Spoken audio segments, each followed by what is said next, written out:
Saudara, diberitakan dari situs Times Indonesia bahwa pemimpin Hamas kehilangan 70 anggota keluarganya karena serangan Israel. Ini berita terbaru hari ini Rabu 26 Juli 2024 yang diterbitkan pada pukul 8:51 waktu Indonesia Barat. Artinya ini mungkin sekitar 2 jam yang lalu ya. Kita akan coba lihat saja.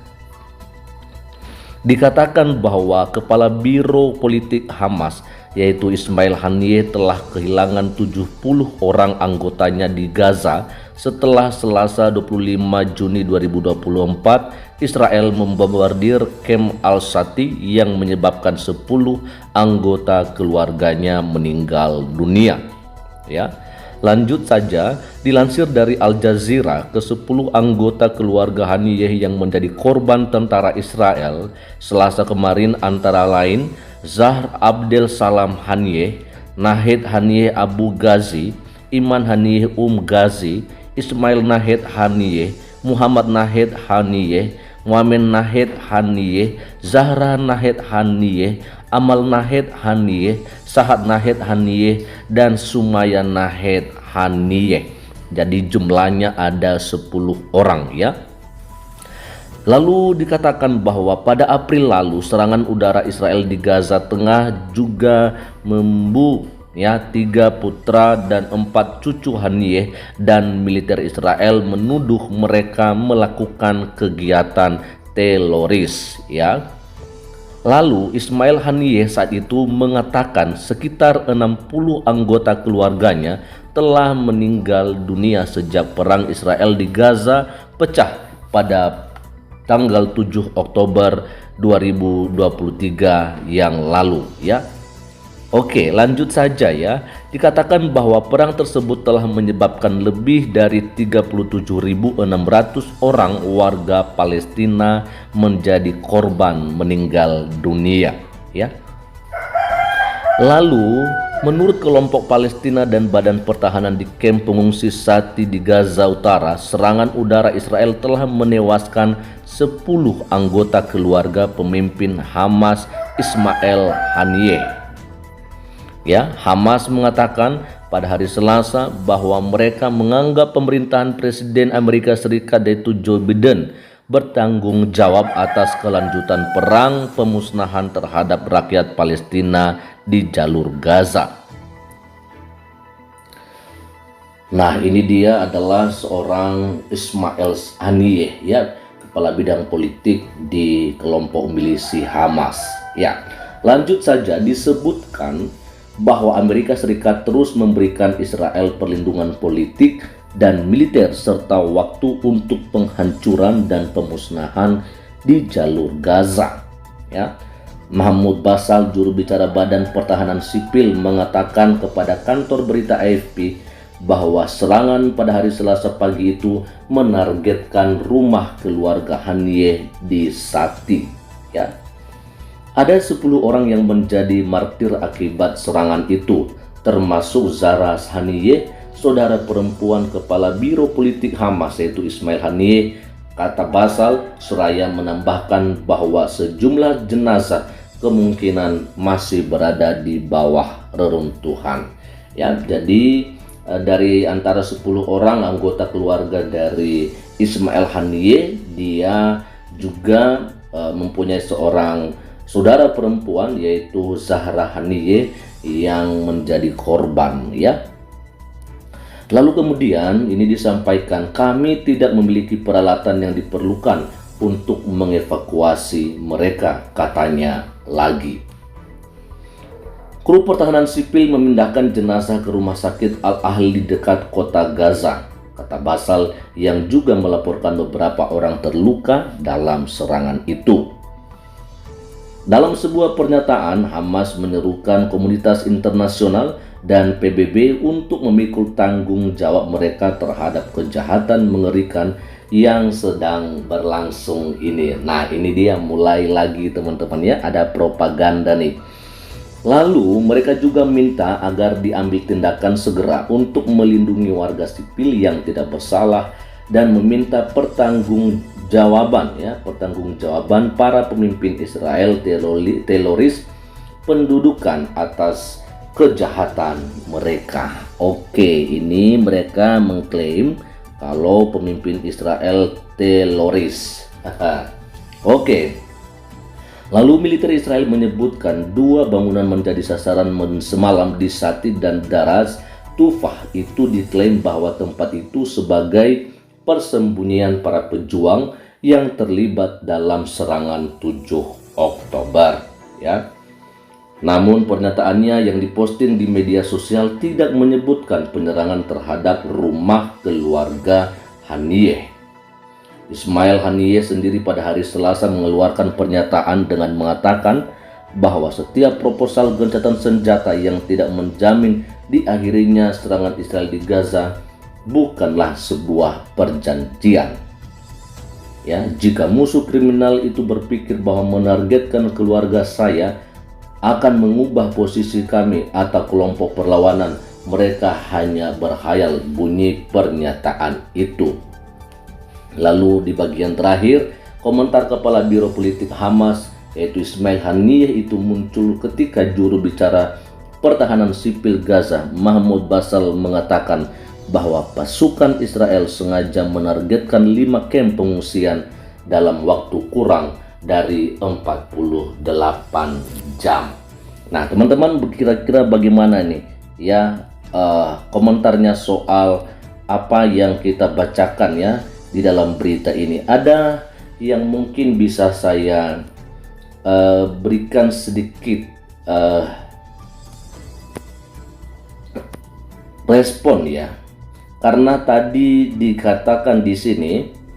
Nah, ini dia, mereka juga minta agar diambil tindakan segera untuk melindungi warga sipil yang tidak bersalah dan meminta pertanggungjawaban para pemimpin Israel teroris pendudukan atas kejahatan mereka.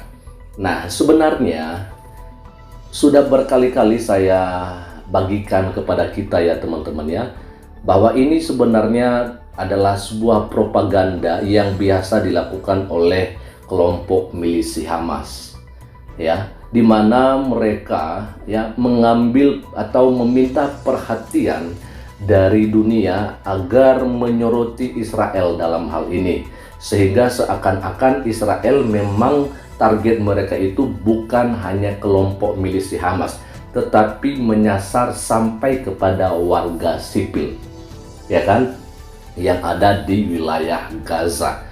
Padahal kita sudah tahu ya, kita sudah mengerti karena begitu banyak juga berita-berita yang sangat akurat ya, di mana ketika militer Israel ingin melakukan serangan di wilayah Gaza, maka terlebih dahulu mereka memberikan peringatan kepada warga sipil yang ada di wilayah Gaza. Khususnya contohnya nih, kalau misalnya mungkin di daerah Al-Sati mereka akan melakukan sebuah serangan di situ, maka mereka ya meminta atau menghimbau kepada warga sipil untuk keluar. Waktu itu kalau saya tidak salah mungkin diberikan waktu kalau enggak 24 jam maka 48 ya, saya juga lupa teman-teman. Artinya bahwa sebenarnya ya Israel itu targetnya bukan warga sipil ya, tetapi memang benar-benar kelompok milisi Hamas, sehingga mereka memberikan waktu kepada warga sipil itu untuk segera ya berangkat berpindah begitu ya, karena yang paling diutamakan itu adalah nyawa begitu loh ya. Masalah yang lain-lain ya udah silakan hancur ya kan, karena mau bagaimanapun, karena inilah yang menjadi sebuah kelicikan dari kelompok milisi Hamas ini, yang mereka mengambil tempat persembunyian di pemukiman warga gitu loh, sehingga nanti ketika ya militer Israel melakukan penyerangan, maka nanti diklaim kalau militer Israel melakukan serangan contohnya di rumah sakit ini, contohnya di sekolah ini. Nah, mau bagaimana lagi? Seperti yang kita lihat di sini bahwa ini dia Militer Israel menyebutkan 2 bangunan menjadi sasaran semalam di Sati dan Daras Tufah. Itu diklaim bahwa tempat itu sebagai tempat persembunyian para pejuang yang terlibat dalam serangan 7 Oktober. Nah, mau bagaimana lagi? Ya kan, kalau misalnya di sini benar sudah mereka ketahui bahwa itu adalah tempat persembunyian kelompok milisi Hamas, maka mau tidak mau ya mereka harus menyerang wilayah itu. Nah, maka diharapkan juga ya saudara-saudara kita warga sipil yang ada di Sati dan Daras Tufah itu seharusnya kan bisa melarikan diri atau berpindah. Tetapi yang kita lihat seperti apa yang disampaikan oleh teman saya gitu ya, Gefa Hadaya di Israel mengatakan bahwa Hamas ini justru yang tidak mengizinkan ya saudara-saudara kita warga sipil yang ada di wilayah Gaza ini untuk keluar. Sehingga apa yang terjadi? Ya terpaksa ketika mereka belum keluar karena tidak diizinkan oleh Hamas, maka mereka pun menjadi korban dari serangan-serangan yang dilakukan oleh Israel. Jadi saya pikir dalam hal ini tidak ada yang kita mau bilang bela Israel dalam kejahatan yang mereka lakukan. Tetap saja ya kita tidak setuju dengan yang namanya peperangan tentunya teman-temannya. Tapi maksud saya dan maksud kita semua ini, mari kita mengatakan apa adanya gitu loh. Ya, mengatakan apa adanya. Karena ya jelas ya orang mau bilang 37.000 kalau misalnya itu pun benar yang sudah menjadi korban meninggal dunia. Yang jadi permasalahannya ya kan siapa yang menjadi penyebab daripada serangan yang dilakukan oleh Israel? Tentunya kan tanggal 7 Oktober itu kita jangan lupa dong, ya kan, bahwa Hamas yang melakukan serangan lebih dahulu. Itu pun secara mendadak, ya, dan ada juga korban jiwanya. Hanya mereka ini sebenarnya nggak sadar diri, mereka nggak ada apa-apanya gitu ya kan. Atau mungkin ya bagaimana lah, yang penting ketika mereka melakukan tanggal 7 Oktober itu penyerangan terhadap wilayah Israel, lalu kemudian ketika Israel melakukan serangan balik, ya akhirnya mereka bersembunyi gitu loh. Jadi seakan-akan menjadi pahlawan untuk kemerdekaan Palestina katanya, tapi takut juga. Nah, yang terjadi bagaimana? Itu yang terjadi menjadikan warga sipil Palestina menjadi korban tameng begitu loh. Nah, ini yang sangat kita sayangkan teman-teman ya. Sekali lagi kita tidak membela Israel, kita apalagi tidak membela Hamas. Yang kita doakan kiranya saudara-saudari kita warga sipil yang ada di wilayah Gaza dilindungi oleh Tuhan. Ya itu aja, karena soal kemanusiaan tentunya kita sangat prihatin dengan saudara-saudara kita yang akhirnya menjadi korban daripada serangan-serangan yang dilakukan oleh militer Israel. Kiranya Tuhan Yesus Kristus memberkati kita semua. Shalom. Assalamualaikum warahmatullahi wabarakatuh. Om Swastiastu, Namo Buddhaya, salam kebajikan, dan salam Indonesia cerdas.